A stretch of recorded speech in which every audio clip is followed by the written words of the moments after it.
আসসালামু আলাইকুম। সবাই কেমন আছেন? আশা করছি সবাই অনেক ভালো আছেন। আমরা চলে যাচ্ছি আজ ডাক্তারের কাছে, কারণ আজ আমার শাশুড়ি মার শরীর ভালো না। আমি, আমার শাশুড়ি মা, আমার মেয়ে আমরা চলে যাচ্ছি।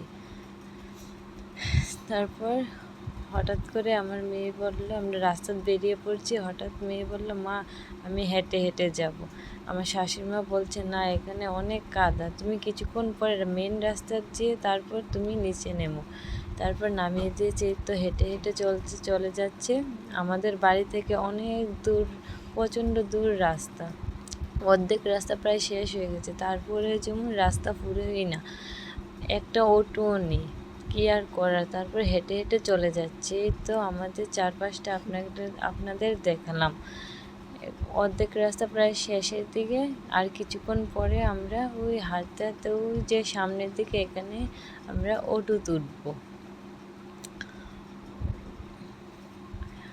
অনেকক্ষণ হাঁটছি, তারপর আমার শাশুড়ি মা আমার মেয়েকে অটো বসিয়ে দিয়েছে। তারপর আমিও বসে পড়েছি। মেয়ে বলছে না ফটো তুলবে, তারপর ওর দিকে ক্যামেরাটা ঘুরিয়ে দেখালাম। এই তো আর কিছুক্ষণ পর আমরা জায়গা পৌঁছে যাব ডাক্তার কাছে। এই তো পৌঁছে গেছি। তারপর শাশুড়ি মা মেয়েকে রাস্তা পার করছে, আমরা এসে পড়লাম ডাক্তার কাছে। ডাক্তার কাছে এসে ঢুকে পড়লাম। তারপর সামনে একজন লোক আছে, ওই যে দেখতে পারবেন, ওই যে লোকটা। তারপর ওকে জিজ্ঞাসা করলো কখন ডাক্তার আসবে, বলছে এখন না, কিছুক্ষণ পরে আসবে। তারপর কি আর করার, আবার রাস্তার দিকে দাঁড়িয়ে যাচ্ছে, আমার মেয়ে রাস্তার দিকে ছুটে যাচ্ছে। তারপর আমার শাশুড়ি মা বারবার ওকে হাত টেনে ধরছে। তার মারও শরীর ভালো না, তার জন্য আমি ওকে কোলে নিয়েছি। কী দুষ্টুমি করছে আমার মেয়েটা। তারপর দাঁড়িয়ে থাকতে আর ভালো লাগছে না। তারপর আমরা এখন উঠে সামনে বসে পড়ব। তারপর এখানে জুতা খুলে আমরা সামনে এখানে বসে পড়ব। ডাক্তারের লগে যেজন লোক থাকে তাই না, ওই যে এসে পড়ছে, বলছে এক্ষুনি আসবে। তারপর আমরা এখানে বসে পড়লাম। আমার মেয়ে বলছে না এটাত না ওইটাত বসবে, এটাত না ওইটাত বসবে, অনেক লঙ্কামি করছে। তারপর মেয়ে বসবে না, অনেক রাগ করছে। তারপর এখানে দাঁড়িয়ে থাকছে ওর দিদির জন্য, ডাক্তার কখন আসবে আমার মেয়ে অনেক অপেক্ষা করছে। তারপর হঠাৎ দেখি ওই যে ডাক্তার চলে এসেছে। আমার মেয়ে বেরিয়ে দেখে বলল দিদিকে, দিদি ডাক্তার চলে এসেছে, তুমি যাও। তারপর আমার শাশুড়ি মা চলে যাচ্ছে ডাক্তারের রুমে। ওর কানে একটু সমস্যা হয়েছিল, এর আগে এসেছিল, তারপর কমেনি, আবার ডাক্তার কাছে এসেছে। তারপর আমার মেয়ে বারবার ডাকছে, ভাবি দিদি দিদি, সরি দিদি দিদি বলে ডাকছে। তারপর এই তো আমার শাশুড়ি মার ডাক্তারে কান গলা নাক এগুলা দেখছে, আর ও বারবার ডিস্টার্ব করছে। তারপর এখনও ডাক দিব। ডাক্তার বলছে পান চিবিয়ে খেতে, যাতে যে চাপাটা ব্যথা, এই চাপাটা চিবিয়ে না খেলে তারপর এটার ভিতরে বাত বসে যাবে, ব্যথারও বেশি বসে যাবে। তারপর আবার আমার মেয়ে এই এখানে অনেক লঙ্কামি করছে, ঢুকে পড়ছে, ঢুকে ওর ভাবিকে আবার ডাকতে তারপর ওর ভাবি ওর দিকে চেয়েছিল, ওই যে দেখতে পাচ্ছেন, ও অনেক লঙ্কামি করছে। আমার মেয়ের জন্য ভিডিও ভালোভাবে করতে পারছে না। তারপর অনেক দুষ্টুমির পর ওকে আমি কুলে নিয়ে নিলাম, যে মা তুমি এদিকে এসো। তারপর ও কুলে এসেছে।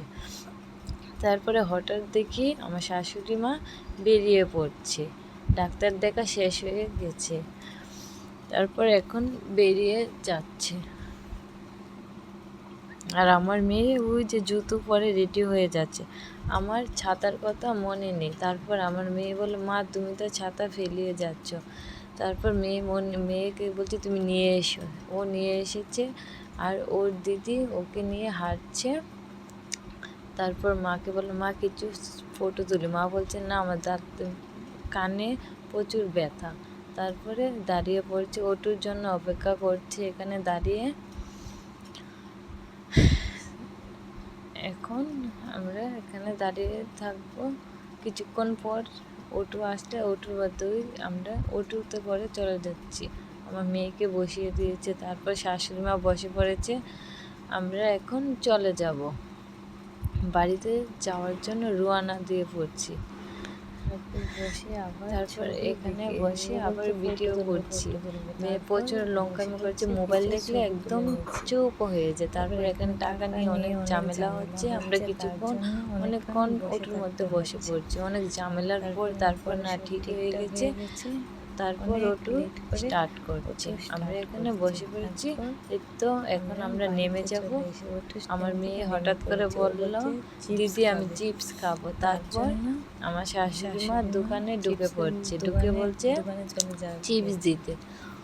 তারপর ওকে বলছে কুরকুরি খাবে নি, ও বলছে না কুরকুরি খাবে না, আঙ্কেল চিপস খাবে। তারপর আঙ্কেল চিপস দিতে গেছে। হঠাৎ আমার মেয়ে দোকানে ঢুকে কিন্ডার জয় চকলেট দেখে ফেলছে। ও বলছে কিন্ডার জয় খাবে। তারপর কি আর করে, সবসময় তো হাতে টাকা থাকে না। তারপরে আমার শাশুড়ি মার সঙ্গে অনেক ঝগড়া করছে, বলছে তুমি বাড়িতে গেলে তোমার দাদুকে বললে বিকালে এনে দেবে। ও কিছুতেই মানছে না। তারপর আবার ছুটে যাচ্ছে দোকানের দিকে চকলেট আনার জন্য। অনেক বোঝানোর চেষ্টা করছে, ও কিছুতেই বুঝছে না কথা।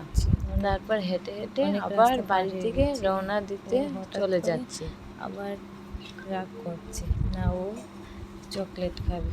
তারপর হাত ছেড়ে আবার দূরে অনেক দূরে চলে যাচ্ছে। তারপর আবার আমার শাশুড়ি ওর পিছনে দূরে দূরে ওকে নিচ্ছে। ও কিছুতেই মানছে না, অনেক বুঝেন, ও কাঁদছে, কান্নাকাটি করছে। তারপরে আমরা এখানে দাঁড়াচ্ছি। একজন লোক জিজ্ঞাসা করলো যে ও কাঁদছে কেন। তারপর বলল ও চকলেট খাবে বলে।